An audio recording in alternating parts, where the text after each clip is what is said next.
Before I get into the build itself, I want to have a look at the vacuum here. This thing is old. I bought this new back in, I think, 1990, and it's been being used ever since. One problem I had was that they discontinued the model and I couldn't get the filter anymore that fit on here. So what I did was I adapted a newer one. It was actually bigger, taller actually. And how I did that was I added a piece of threaded rod here that sticks up through the original threading, and it works with this. Wow, is this ever plugged? This was the vacuum from my sanding station, and that's exactly what I'm going to be using it for again, except it'll be mounted above the sander this time. And I think that I can also use it for the bandsaw over there as well, if I have a hose long enough to reach it. The other thing I want to do before I get started on the build is look at the other local dust collection setup I have. This is the vacuum that I put in my miter saw station here.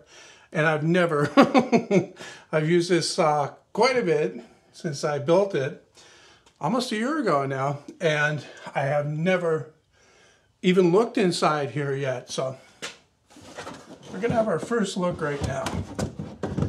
I made this so that it would be easy to do.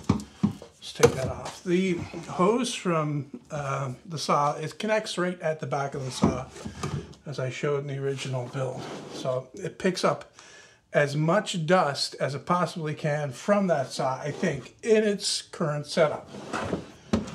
Anyway, let's have a look inside. Ooh, the filter is quite full, I guess you could say. And let's get it off here without getting a face full of it. That'd be one downside of having it up high like this.